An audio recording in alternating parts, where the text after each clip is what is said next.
Al-istighna, hakikatul istighna itu adalah al-istighna anis syai' labihi.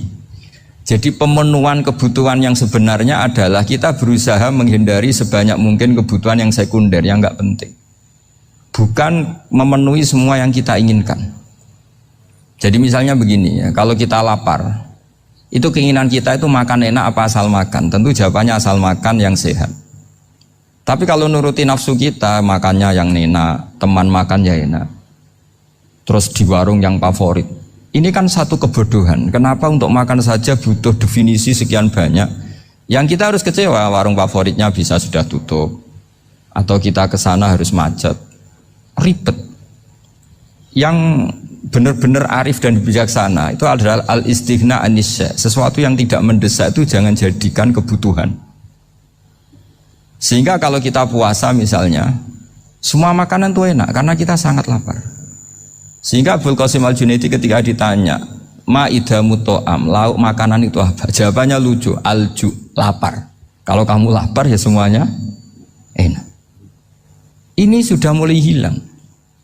Kita bilang makan enak itu ya sate, ya gulai, ya pizza yang kita senang. Akhirnya apa? Untuk nikmati nikmatnya Allah itu kita jadi ribet. Apalagi yang orang-orang fasik harus ditemani perempuan yang tidak halal misalnya, atau harus ada ajudan, ribet. Nah pertanyaannya, orang yang ribet sama yang gak ribet itu pinter mana? Pinter yang gak ribet. Nah ini kearifan-kearifan yang mulai hilang. Lalu siapa yang bisa mewarisi itu? Ya ulama. Jadi ulama itu cara berpikir sebenarnya simple. Makanya mereka sering kalau tahajud itu, di antara makalah Sayyidina Ali paling terkenal dan yang menjadikan beliau punya derajat yang luar biasa itu adalah kafani izzan an takuna li robban wa kafani fakhran an akuna laka abdan. Ya Allah, saya ini sudah begitu mulia, begitu terhormat dan sangat-sangat terhormat karena yang menjadi Tuhan itu Engkau. Jadi rumus pertama itu karena menjadi Tuhan itu Engkau. Hanya Tuhan yang abadi, Tuhan yang pertama, hanya Tuhan yang al-awwal. Coba ya Allah, kalau saya ini punya Tuhan Fir'aun, punya Tuhan mati jadi tontonan lagi, itu kerennya di mana coba? Andaikan kita punya Tuhan Fir'aun, atau punya Tuhan yang asal usulnya manusia, apapun hebatnya manusia itu, kita punya Tuhan manusia itu. Tuhan yang lapar, yang kalau nggak makan mungkin pingsan, mungkin bisa kena COVID, nanti Tuhannya diisolasi. Kayak apa? Makanya ketika Tuhan Allah menyindir ketuhanan selain Allah itu, Allah hanya menyindir dengan kalimat sederhana, kana yakulani to'am, yang kamu tuhankan itu masih makan. Artinya kalau nggak makan ya lemes. Jadi lama-lama ada orang gini, alhamdulillah tadi Tuhan mampir ke saya, kelihatannya lapar, setelah tak kasih makan sehat lagi. Susah nggak punya Tuhan yang seperti itu. Beda dengan Tuhan kita. Tuhan yang nggak butuh makan, nggak butuh minum, al-qayyum, zat yang berdiri sendiri tanpa butuh yang lain. Al-awwal, sebelum ada langit bumi sudah ada Tuhan kita yaitu Allah. Bandingkan dengan Tuhan-Tuhan yang dipertuhan yang lain, yang adanya setelah bumi, misalnya Fir'aun dan sebagainya. Sehingga Sayyidina Ali pertama jadi kebanggaan apa? Kafani izzan antakuna li robban. Saya ini keren betul karena punya Tuhan yaitu Engkau. Tuhan yang lahul asma'ul husna, Tuhan yang semuanya punya kebaikan, punya keabadian, punya keagungan. Terus wa kafani fakhron an akuna laka abdan, dan saya bangga sekali karena saya menjadi hambamu. Kalau saya jadi hambanya Pak Rektor ribet kan? Sudah tak hormati ternyata nanti tidak rektor. Ya kan ribet kan? Terus pokoknya ribet. Jadi budaknya manusia itu ribet. Makanya ada seorang wali datang ke temannya yang jadi presiden atau jadi raja. Datang ke situ karena tidak punya uang, mau minta uang karena temannya raja. Setelah sampai sana ternyata temannya ini karena orang soleh pas berdoa, ya Allah saya minta ini, minta ini, minta ini. Terus si wali tadi pulang. Tanya, kenapa kamu pulang? Ternyata dia sama, masih minta-minta kayak saya. Jadi sederhana dia. Sama-sama minta kamu, minta zat yang kamu mintain katanya. Jadi dulu itu orang itu sebegitu dekat dengan Allah. Sehingga si raja ini terus ketemu wali tadi tanya, kenapa kamu menyepelekan saya padahal sekarang saya raja. Terus ditanya sama wali tadi, karena temannya. Kalau kamu di padang pasir tidak bisa minum dan harus minum 1 gelas, dengan ongkos kamu harus mengasihkan semua kerajaan kamu demi minuman itu. Pilih mana, minuman apa tetap jadi raja? Ya saya milih bisa minum. Saya tidak raja tetap hidup, tapi kalau nggak minum mati. Bagaimana Anda bangga dengan satu kerajaan sing la yusawi kak samain, yang tidak sama dengan segelas air. Jadi artinya terus mereka melihat jadi raja itu ya biasa, jadi presiden biasa, jadi rektor biasa. Karena mereka biasa berlogika hakikatul izzah itu ya taqarrub ila Allah, yang benar-benar terhormat itu ya dekat dengan Allah. Begitu seterusnya mereka bikin paradok-paradok yang aneh, tapi itu menjadi pelajaran. Bapak saya Ki Nur Salim itu senang baca anekdot Nasiruddin Koja. Itu kalau bikin orang-orang aneh, itu dia datang ke satu pesta pakai baju lusuh, pakai sarung lusuh atau celana lusuh, sama Sohibul Bait yang punya acara dibiarin. Setelah dibiarin dia pulang pakai jas, pakai dasi, pokoknya keren, dihormatin, pakai alpat, pokoknya dihormatin, silahkan. Pas dia disuruh minum, minumannya itu disokkan saja ke sakunya. Jas, kamu harus minum yang banyak karena kamu yang dihormati, bukan saya. Terus makanannya semuanya diletakkan di saku, ada yang apa, ayo kamu makan yang banyak. Alpatnya juga gitu, dikasih sate apa, ayo kamu makan yang banyak. Mereka tidak melihat saya, melihat kamu. Akhirnya orang satu pesta itu istighfar semua, berarti kita ini salah. Terus dia pidato, kenapa kamu ngomong gitu? Tadi saya datang, orangnya sama. Gara-gara beda pakaian, penghormatannya beda. Berarti yang berhak dapat makanan ini jasa ya, bukan saya.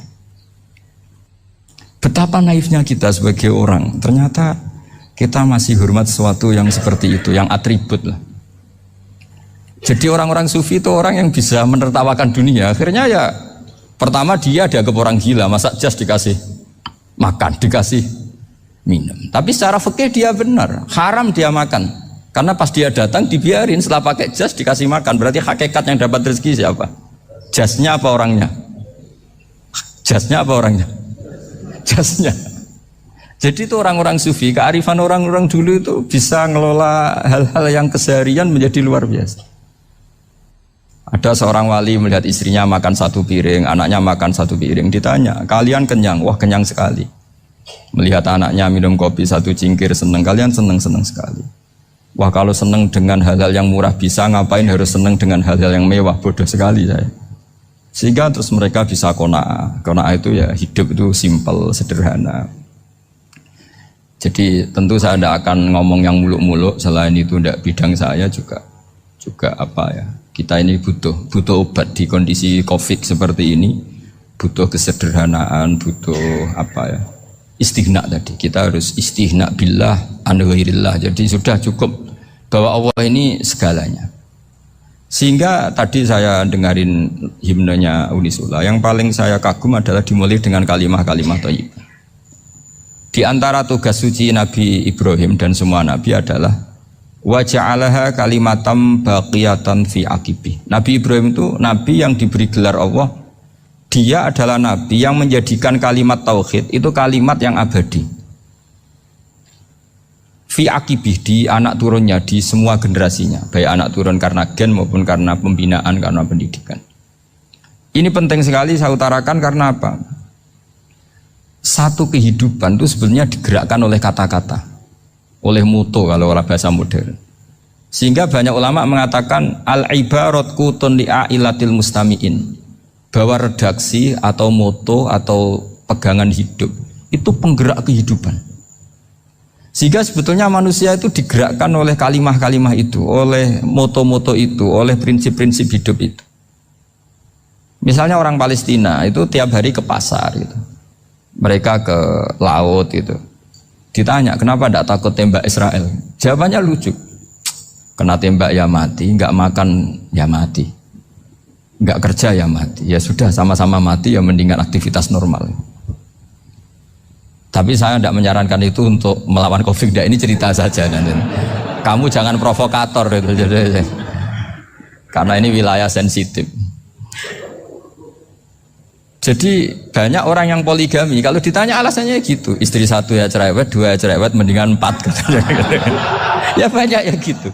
Tapi ada yang kebalikan, istri satu cerewet saja hampir jantungan, apalagi 4, tinggal matinya kan gitu. Itu semua yang menggerakkan itu kalimat. Kalimat itu satu pegangan. Banyak orang loh yang nggak ingin jadi rektor tuh banyak loh Pak Bejo. Jangan kira semua dosen ingin jadi rektor. Melihat rektor sibuk rapat, mempertahankan reputasi Unisula, terus sering pegang kepala. Ngapain repot-repot? Jadi tukang sapu aja dapat gaji, ngopi, rokokan, selesai. Bodoh amat jadi rektor, mikir orang banyak. Banyak loh orang yang nggak ingin jadi presiden tuh banyak. Karena ngopi nyaman, nggak ada yang ganggu. Mau tidur sampai jam 9 siang juga gak ada yang ganggu. Sehingga mereka melihat pegawai negeri itu gak keren, orang kok diatur jam, disiplin. Itu memang cara Allah membagi rahmat. Mau kamu apakan coba? Cara syukurnya dia seperti itu. Bapak saya dulu tuh sering ngajarin saya, diajak jalan-jalan pagi-pagi. Melihat orang ngopi, makan uduk itu bapak seneng. Kok enak jadi wong awam. Ngene esuk-esuk nyemak bocah kesel kabeh kono enak ngopi rokokan. Bapak kadang iri sama orang awam itu iri. Sudah gitu berharap masuk surga kan enak sudah gitu. Tahu-tahu mati, tidak tahu ke surga apa ke neraka ya tidak tahu. Jadi nah, orang dulu itu orang yang bisa mensederhanakan dunia. Sehingga ya sudah cara bahagia. Makanya saya alhamdulillah saya ini kerjasama sama UII sama beberapa kampus. Memang amdan itu sengaja. Kampus itu ya punya sistem yang nggak bisa mewakili sistem kiai. Kiai juga punya sistem yang nggak terwakili oleh kampus, juga sebaliknya saling melengkapi. Saya sering ketemu rektor UI, rektor kampus-kampus Islam. Mereka cerita, Gus pendidikan pondok harusnya dimodernkan gini-gini. Saya bilang, kalau pondok modern kayak kampus itu nanti saya ketemu Allah nggak bisa jawab. Kenapa Gus? Saya beri contoh gini. Kalau misalnya perempuan perawan lah atau apa saja namanya perempuan mau tanya tentang menstruasi atau haid, kalau semuanya sistem kampus dia harus kuliah dulu, registrasi dulu, kuliah dulu, bayar dulu, dan dapat jawabannya nunggu mata kuliah pas itu. Bandingkan kalau sistem pondok, saya tuh sering ke pasar sama anak saya dicegat sama ibu-ibu, Gus, anak saya ngalami gini-gini, keluar darah terus menerus, gak 6 hari tapi 1 bulan penuh. Itu hukumnya apa Gus ya? Nanti saya mau sowan ke jenengan. Nggak usah sowan di sini aja. Ya sudah, sebelum mengeluarkan darah yang rutin seperti itu biasanya haidnya berapa hari? 6 hari ya sudah ikut yang 6 hari, yang lainnya istighatsah. Ngoten tok Gus, ya udah ya. Begitu terus di masalah udhiyah. Ya coba kalau semuanya pakai sistem kampus, daftar dulu, bayar dulu. Jadi ini nggak ada jawabannya, nunggu mata kuliah itu baru dapat jawaban. Itu biasa nggak sholat bertahun-tahun karena belum ada jawaban tentang itu. Nah itu kalau misalnya orang mati, tahunya cara apa memulasara jenazah itu nunggu kuliah dulu, pas mata pelajaran itu dulu, baru menangani orang mati. Berarti orang mati itu tergeledak semua. Tapi kalau kiai kan enggak, kesini orang mati terbakar, kalau dimandiin malah badannya copot-copot, itu gimana hukumnya? Ini ada orang mati Gus Kendat, ini disolati apa enggak? Ada orang mati apa itu oplosan ya kan? Itu disolati enggak? So sering ditanya gitu. Gak usah registrasi Pak Rektor, gak usah registrasi, gak usah daftar, gak usah seminar. Makanya kalau orang kampus wani kiai itu ya kualat tenan itu, karena ini yang on time. Tapi pondok seperti saya ya ikrar seikrar-ikrarnya pentingnya kampus karena melatih efisiensi waktu, disiplin, tata kelola manajemen sehingga kita ya hormat. Tapi tadi kita harus saling melengkapi sehingga saya tunjukkan ke publik bahwa saya hormat sekali sama polisi, sama tentara. Coba kita bisa apa ngadepi bandar narkoba kalau enggak polisi? Bisa apa coba menjaga NKRI kalau enggak tentara? Begitu juga ya sudahlah kita memang fa inna yadallahi ma'al jamaah, kita berkah itu kalau bersama-sama, tidak bisa kita sendiri.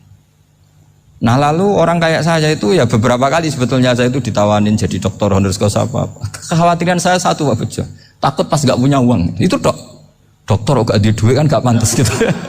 Jadi repot gitu, daripada beban lah sudah lah, gak usah dokter. Jadi kalau gak punya uang ya pantas, terus kalau ngebis ya pantas. Suatu saat kalau mati gak ada yang hadir ya pantas, enggak dokter gitu. Kalau sudah dokter kok masuk neraka, dokter kok masuk neraka, kayaknya Apalagi rektor kampus Islam kok masuk neraka itu kan kok kayak agak pas itu. Misalnya rektor Unisiola ditanya mungkar nakir, nggak bisa kan kayak gimana gitu. Makanya harus sering ngaji saya supaya nggak malu di depan mungkar nakir. Masa rektor ditanya mungkar nakir nggak bisa. Harus berani bentak. Ini saya rektor loh Pak mungkar nakir. Masa kalau wali-wali dulu berani. Masyhur di cerita wali-wali ditanya marabbuka manabuka. Saya ini guru tauhid. Kok kamu tanya marabbuka manabuka yang ngotok? Kamu tidak pernah ngaji, enak aja tanya. Jadi wali-wali itu ya rileks ngadepi mungkin. Saya yakin rileks wali di Bang Pak Rektor. Saya yakin itu. Karena wali itu lebih dekat Allah. Sehingga orang dulu itu saya ulang lagi ya. Ada satu kearifan namanya hidup itu apa? Hidup itu adalah cari sebanyak mungkin supaya hidup itu tidak tergantung pada banyak hal. Sehingga misalnya cara berpikir orang-orang modern itu sebenarnya banyak orang-orang ilmuwan yang nggak ngagumi Amerika. Bukan karena angkuh ndak. Untuk mempertahankan kebesaran negara sebesar itu, kebutuhan listriknya besar, kebutuhan tentaranya besar, kebutuhan apa. Sementara negara kayak Venezuela atau Swiss kebutuhannya ada banyak. Pertanyaannya, yang tergantung dengan banyak hal sama yang tidak tergantung banyak hal, itu pinter mana? Kalau dibalik pertanyaannya gitu, negara-negara maju itu tidak keren kalau dibalik pertanyaannya.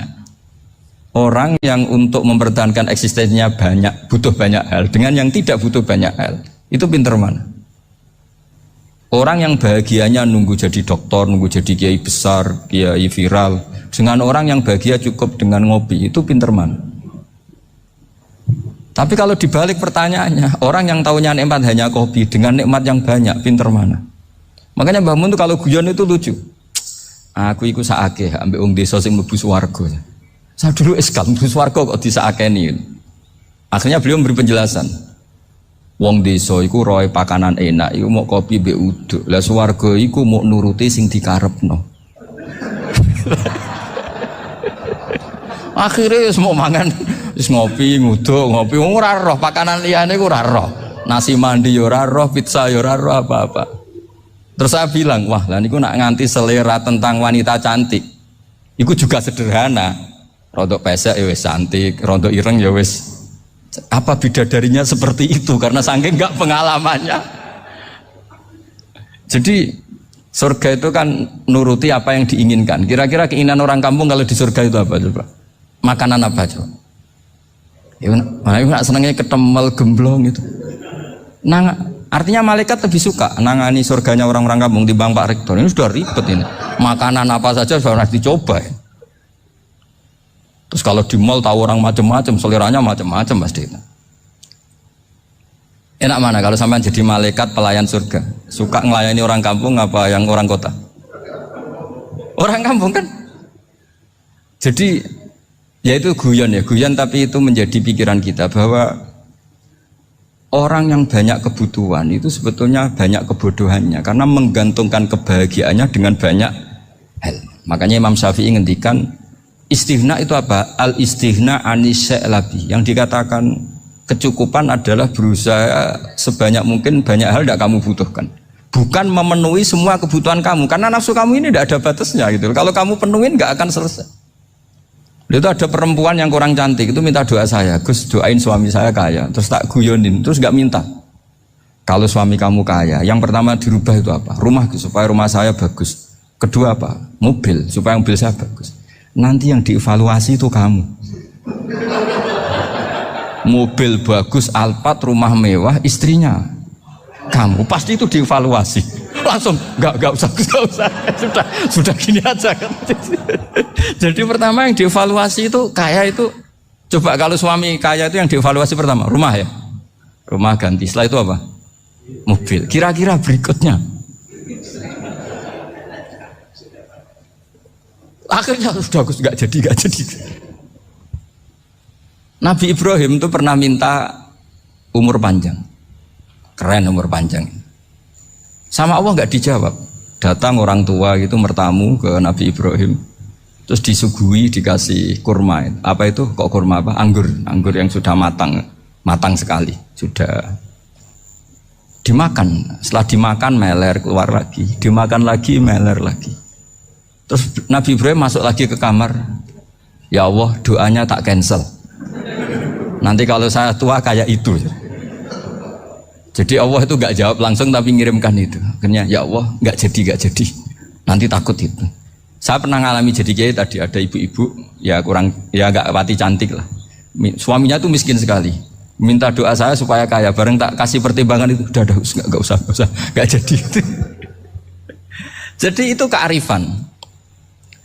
Tapi kearifan ini harus kita tanamkan. Saya nggak bisa membayangkan Indonesia yang besar ini, andai kan tidak ada qanaah, nerimo ing pantum. Coba sekarang ada Covid.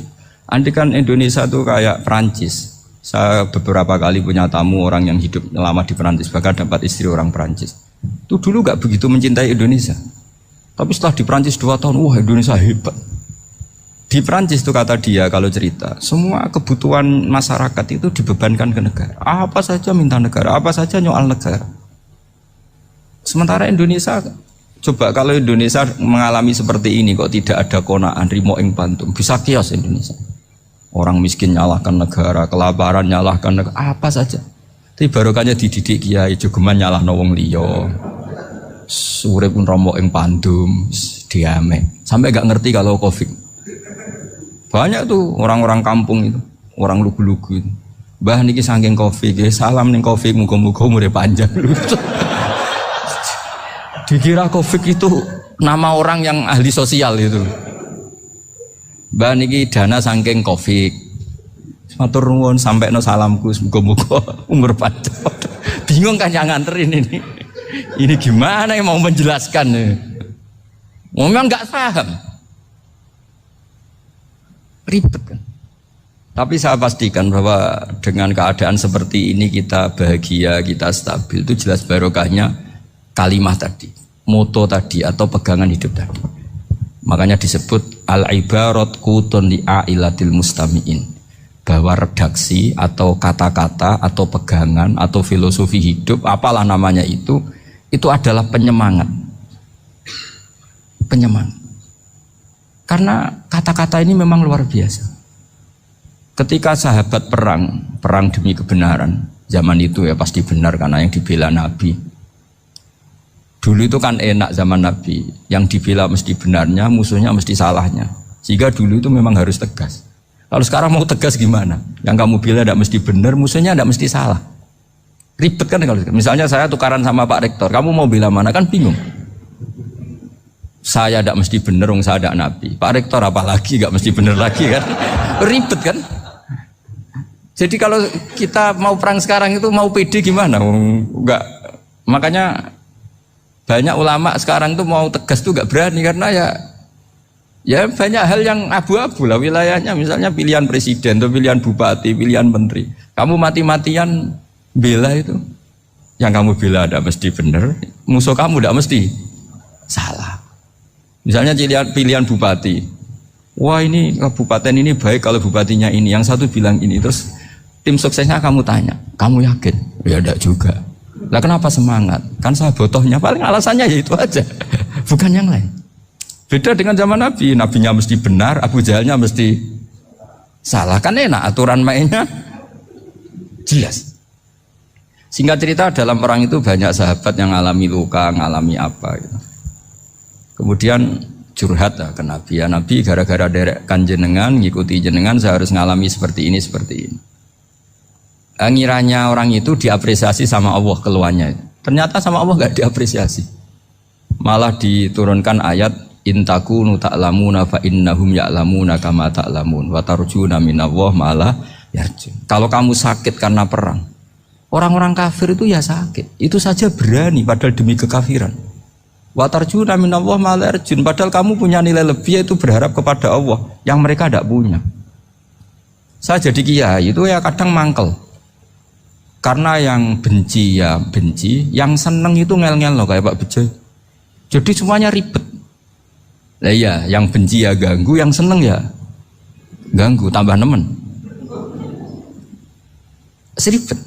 Tapi kalau sudah ingat bandar narkoba, mereka berhadapan dengan polisi, kadang ditembak karena kesalahannya terlalu fatal.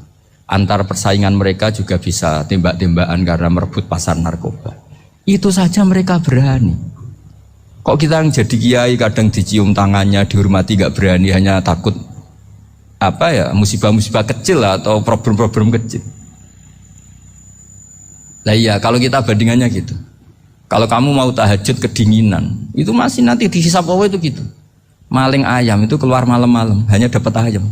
Itu gak takut dingin. Ya gak takut digebuki masa. Kamu mau tahajud saja takut dingin. Makanya nanti hisabnya orang soleh itu nanti dijajarkan orang dolim. Terus diperbandingkan. Wah itu habis kamu kalau itu. Jadi misalnya Unisula mau rapat, tapi ini malam, kalau malam dingin nanti sama masuk angin. Anak-anak pang di perapatan aja berani kamu. Kalau sudah perbandingannya gitu tuh ribet kita nanti. Makanya itu kalimat itu moto atau filosofi hidup. Sehingga diulang lagi nasihat itu. Iyam saskum korhun fakodu masal koma korhum mislu. Kalau kamu kena luka, orang-orang yang nggak benar juga akan kena luka. Itu aja berani demi ketidakbenaran. Masa kamu demi kebenaran nggak berani? Akhirnya orang itu, ya itu kalimat, itu heroik. Makanya kita ini penting ya. Makanya tadi himne Unisula dimulai kalimat thayyibah. Karena kalimat ini yang menjaga kita kalimat ini. Misalnya tentang Tuhan. Kenapa orang Islam imannya kokoh seperti ini, termasuk yang sudah hidup di Amerika, di Australia, di mana-mana. Itu ya barokahnya ajaran atau barokahnya kalimah. Saya sebut kalimah saja pakai bahasa santri. Karena la ilaha illallah itu dalam tradisi santri disebut kalimatu haqqin alaiha nahya wa alaiha namut wa alaiha nub'ats. Ada yang riwayat wa biya nub'ats insyaallah taala minal aminin. Kenapa mereka di mana-mana meskipun sekolah di Amerika, di Australia, bahkan di Uni Soviet tetap mukmin? Itu barokahnya ajaran yang benar. Allah itu siapa? Tuhan. Tuhan itu sifat dasarnya apa? Awal. Dia harus wujud awal sebelum makhluk yang lain. Sehingga ketika ada negara yang maju, yang tertib, manajemennya tertib, masyarakatnya makmur, tapi punya Tuhan yang tidak seperti itu, tidak awal, itu sudah gak nyaman. Karena ndaklah keren Tuhan saya, karena Tuhan saya itu al-awwal, zat yang pertama. Tuhan saya keren lah, zat yang gak mati. Tuhan yang gak mati, yang gak pernah mengalami kematian. Sehingga tontonan atau yang dilihat kenikmatan-kenikmatan yang lain ini tidak mengubah dia pendirian tentang Tuhan. Karena mantapnya satu kalimat tadi bahwa Tuhan itu ya harus satu, harus awal, harus tidak mati, tidak rusak, tidak mengalami apa-apa yang membahayakan. Sehingga ketika ditawarin Tuhan yang lain meskipun menjanjikan secara finansial atau kemakmuran, mereka gak tertarik. Itu coba, itu barokahnya makmur apa barokahnya ajaran? Barokahnya ajaran. Sering negara Islam itu kalah makmur dengan mereka, tapi barokahnya ajaran ini tetap apa? Tetap Islam. Makanya Nabi Ibrahim, Nabi yang sukses bikin wa ja'alaha kalimatam baqiyatan fi aqibi. Sehingga kita ini bekti sama orang tua misalnya, itu ya karena ajaran. Suwargamu itu karek wong tuamu. Nak wong tuamu ridho, Allah ridho. Nak ora ridho, Allah ora ridho. Ridho wa fi ridhol walidain wa sakhatu wa sukhtu wa fi sakhatil. Sehingga ketika ada orang tua yang agak brengsek gitu, anak-anak tetap hormat. Punya orang tua yang miskin, yang sudah miskin, tukang tombok nomor, banyak kan di kampung gitu. Ya tetap hormat. Coba kalau dari awal kita ngajari orang tua kamu hormati ya, kalau baik, kalau tidak usah. Bisa geger Indonesia. Tapi barokahnya ajaran-ajaran itu Indonesia tertib karena ada ajaran. Nah ini di sini pesantren dan Unisula semua harus berkontribusi membuat ajaran yang benar itu adalah ciri utama Islam. Sehingga Islam ini dimulai dengan ajaran kalimatu haqqin alaiha nahya wa alaiha namut. Sehingga kita tenang seperti ini. Saya ini termasuk kiai yang tenang. Meskipun kata orang banyak saya ini kiai besar, tapi termasuk kiai yang paling tenang. Termasuk yang paling tenang. Karena saya ini pakai mazhab orang-orang hebat. Saya berkali-kali cerita, orang kayak Imam Syafi'i itu orang yang luar biasa. Saya berkali-kali cerita, orang yang tadi nyium tangan kamu ya Imam Syafi'i, di belakang tuh ngerasani kamu, menghujat kamu. Jawabannya enak saja. Berarti saya alhamdulillah orang yang wibawa. Buktinya di depan saya nggak berani. Jadi enteng saja. Diceritain sebagian kampung, sebagian separuh dari warga kamu itu gak suka kamu. Ya bagus lah gak suka saya, gak akan utang duit saya. Di mana-mana orang utang tuh karena teman dekat. Kalau gak seneng pasti minimal gak utang, gak pinjem mobil, gak pinjem apa. Berkah mana yang seneng sama yang gede? Jadi dianggap enteng saja. Semua yang dialamin dianggap enteng saja. Misalnya punya istri pemarah, ya baguslah marahin suami. Kalau marahin tonggo malah ribet. Jadi kamu harus terima kasih kalau dimarahin istri. Baguslah marahin saya mah, kalau marahin tonggo ribet. Jadi enteng saja. Tapi kita sekarang tuh karena nafsu ya, sehingga menghadapi hidup ini ribet. Ulama dulu kalau mau mati itu senengnya bukan main. Sudah lama saya ini ingin gak maksiat. Kayaknya gak maksiat paling efektif itu mati. Ya tidak apa-apa Gusti, kalau sebaiknya mati ya mati aja. Enteng saja. Jadi melihat kematian itu akhir dari segala keburukan atau potensi keburukan. Apapun baik kita sekarang, suatu saat mungkin kita gak baik. Yang bisa menghentikan ketidakbaikan atau potensi ketidakbaikan itu apa coba? Mati kan? Berarti mati itu mengerikan apa menyenangkan? Mesti kamu tidak berani menjawab. Meskipun secara ilmu kamu berani, tapi secara rasa agak berani kan? Saya ulang lagi ya, yang bisa menghentikan keburukan atau potensi keburukan itu apa coba? Apa? Kematian. Berarti kematian itu menyenangkan atau menyusahkan? Apapun kamu tidak berani jawab karena kamu agak-agak duniawi itu kelihatannya. Tapi secara ilmu, kamu tahu kan kalau mati itu tidak buruk-buruk banget. Karena apa? Itu akhir dari segala keburukan. Sehingga Nabi ngajarkan kalimat itu begitu luar biasa. Allahumma ahyini makanatil hayatu khairan li wa tawaffani makanatil wafatu khairan li. Nabi melihat dunia itu begitu indah. Ya Allah, kalau saya ini hidup, anggap saja hidup ini ziyadatan li fi kulli khairin, menjadi modal saya menambah segala kebaikan. Jika suatu saat saya mati, anggap mawon rohatan li min kulli syarrin, itu akhir dari segala keburukan saya. Sehingga mati hidup ya baik karena di situ kita bisa berkontribusi beramal soleh. Mati juga baik karena mengakhiri segala keburukan. Nabi nate ngendikan lagi, ajaban li amril mu'mini inna amrahu kullahu khair. Orang mukmin itu mengagumkan, semuanya baik. In asobathu na'ma syakara fakana khairan lah. Kalau baru dapat nikmat dia syukur, maka itu baik. Wa in asobatu dharra sabara, kalau dapat masalah mereka sabar, itu juga baik. Sehingga orang mukmin dua sisinya pasti baik. Itu juga kalimat, maksudnya moto atau pegangan hidup. Nah berikut ini saya beri contoh, ini kenangan saya, ini contoh terakhir. Masalah jadi orang terkenal maupun tidak. Di sini dicontohkan Imam Ghazali di halaman 367 di kitab saya 367. Juznya 3 di kitab Ihya Ulumuddin. Di sini beliau cerita betapa untuk menjaga ikhlas sebaiknya orang itu tidak terkenal, tidak syuhrah, tidak terkenal. Oke, itu kita sepakat ya, karena kalau terkenal mungkin orang dipaksa publik dengan tanda kutip untuk selalu berbuat baik, tapi karena jaim lah, jaga image atau apa. Tapi ketika dibalik pertanyaannya, kamu rela yang terkenal itu orang nggak benar, sementara yang orang benar itu nggak terkenal. Lalu masyarakat tahunya yang tidak benar. Kalau pertanyaannya dibalik gitu, orang baik wajib terkenal enggak? Kalau pertanyaannya dibalik seperti itu, dokter yang benar tidak terkenal, yang malpraktek terkenal. Kamu ingin kondisi seperti itu? Gak ingin kan? Kampus yang bagus gak terkenal, kampus yang bagus gak terkenal, yang gak bagus. Nah, artinya apa? Gara-gara olah kata, olah pikiran, ini logika jadi rubah. Lagi-lagi apa? Jawaban itu ada di kata-kata sebetulnya. Makanya bab-bab seperti ini tidak usahlah kita berdebat, berpolemik. Sebaiknya orang itu humul, menutup diri, apa sebaiknya orang terkenal, itu nggak perlu seperti itu. Sudah terserah Tuhan saja. Makanya saya mulai dulu ngaji sampai sekarang itu ya tidak punya punya ikon tertentu atau punya website tertentu, enggak. Sudah terserah pangeran. Sudah saya juga tidak sok suci materialistik atau enggak, ya tidak mikir saya.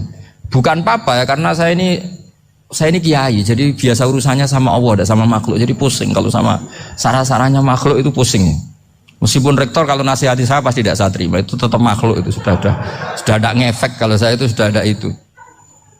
Bukan karena saya sombong, ya memang makhluk betul gitu, bukan cuma nasibnya bejo aja, tapi makhluk tetap makhluk. Saya beri contoh ya, ini makalah yang ditulis Imam Ghazali. Ya, i'lam aslahakawah anna aslal jah wa intisarus sayyid atau sayyidi wal istihar bahwa mazmum itu. Balil mahmudu al-khumulu illa man saharahu wa ta'ala linasri dini min ghairi takallufi talabi syuhrati minhu. Jadi kalau kamu ingin ibadah kamu selamat, ya kamu jangan terkenal. Tapi resikonya adalah kalau kebaikan itu tidak terkenal, maka agak dikenali. Kalau agak dikenali berarti masyarakat hanya punya percontohan yang tidak baik, karena yang baik tidak terkenal. Jadi itulah ulama-ulama dulu. Jadi apa-apa itu dibanding-bandingkan. Kemudian nanti kelihatan, jawabannya itu kelihatan. Jadi ulama dulu itu biasa ngarang misalnya afatun nikah, sisi negatifnya nikah. Harus ngerumat istri, harus macam-macam, kalau terlantar itu ya dosa. Seperti tadi Pak Marsudi cerita, kalau orang ngapalkan Quran itu takut lupa, kalau lupa itu jadi dosa. Pertanyaannya, kalau semua orang takut lupa, takut dosa, semua orang nggak hafal Quran karena potongan-potongan lupa. Cara berpikir tidak seperti itu. Kalau berpikir ya namanya hafalan, ya inginnya hafal, kan nggak ingin lupa. Lah nanti kalau takdirnya lupa karena hal-hal yang dimaklumi oleh syariat itu nggak yang termasuk dosa. Yang dosa itu lupa takdiwiri udhrin syar'iyyin, lupa yang tidak ada sebab yang apa? Syar'i. Tapi lupa bawaan EQ-nya tidak bagus, lupa bawaan sering dibentak. Oh itu nggak masalah karena bawaannya orang tertekan itu ya lupa. Coba kamu hafal Quran, terus punya kredit jatuh tempo, pas hari itu aku yakin nggak cerdas sudah. Itu bawaannya orang tertekan itu pasti lupa.